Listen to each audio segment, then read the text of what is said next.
Bercanda ada batasnya dan ada aturannya. Islam tidak melarang hiburan ataupun canda. Nabi pun bercanda dengan para sahabatnya. Bercanda atau bersenda gurau adalah salah satu bumbu dalam pergaulan di tengah masyarakat. Ia terkadang diperlukan untuk menghilangkan kejenuhan dan menciptakan keakraban. Namun, tentunya bila disajikan dengan bagus, sesuai porsinya, dan juga melihat kondisi yang ada. Sebab setiap tempat dan suasana memang ada bahasa yang tepat untuk diutarakan. Namun jika sanda gurau itu tidak dikemas dengan baik dan menabrak norma-norma agama, bisa jadi akan memunculkan bibit permusuhan, sakit hati, dan trauma berkepanjangan. Oleh karena itu, ada beberapa etika yang harus diperhatikan oleh umat Islam dalam bercanda, sebagaimana berikut ulasannya. 1. Tidak berdusta. 2. Tidak berlebihan. 3. Tidak mencela. Dan 4. Digunakan untuk tujuan mulia. 5. Bisa melihat sikon atau kondisi. 6. Bukan nikah dan bukan talak dan rujuk. Tidak dengan senjata. Yang terakhir, tidak dalam hal agama.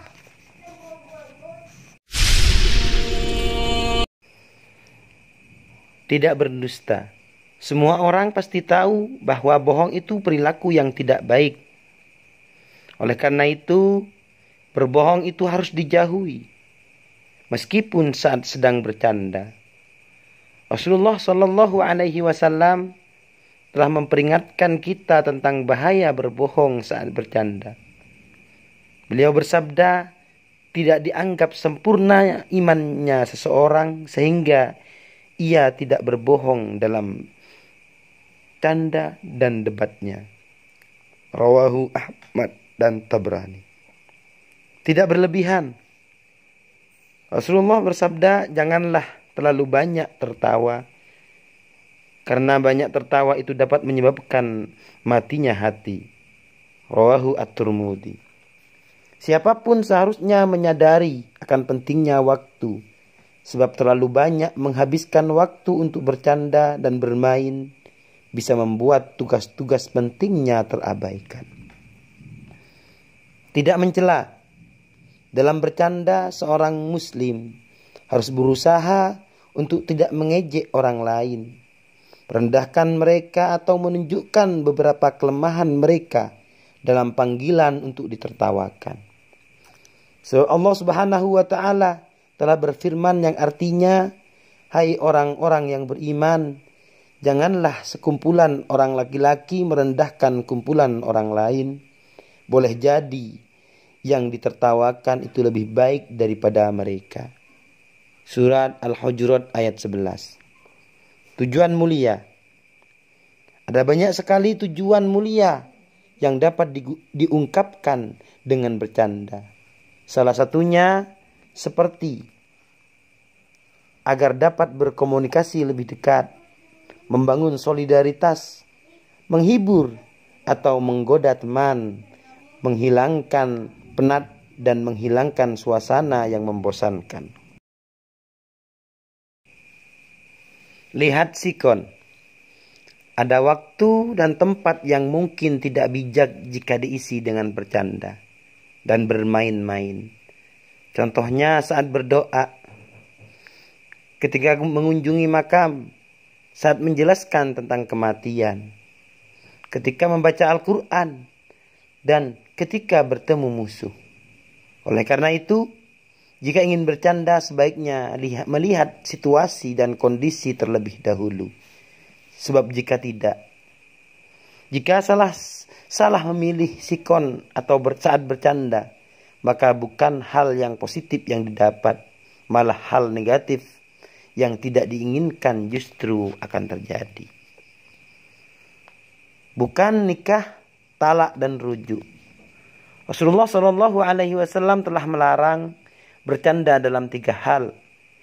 Jika hal itu dilakukan, maka ucapannya, candaannya dianggap terjadi sungguhan. Beliau bersabda, 3 hal yang kesungguhannya menjadi sungguhan dan candaannya menjadi sungguhan: pernikahan, perceraian dan rujuk. Rawahu Abu Dawud. Tidak dengan senjata. Seorang muslim sebaiknya tidak menakut-nakuti saudaranya, apalagi dengan senjata. Terkadang ada orang yang bercanda dengan mengacungkan senjata kepada temannya. Hal ini tentu sangat berbahaya karena bisa melukai bahkan membunuhnya. Tidaklah Nabi melarang kita dengan bercanda menggunakan senjata kecuali karena khawatir akan godaan setan kepada orang yang beriman. Setan telah mengarahkan perangkapnya kepada orang yang beriman agar terjerumus ke dalam perkara yang menyeret mereka ke neraka dan kemurkaan Allah. Tidak dalam hal agama. Hendaknya percandaan itu tidak mengandung nama Allah, ayat-ayatnya, sunnah Rasulnya, dan syariat Islam. Zaman Rasulullah SAW pernah ada beberapa orang dari kaum muslimin yang bercanda dengan berkata bahwa tidak ada orang yang lebih penakut dan berperut buncit seperti para penghafal Quran itu.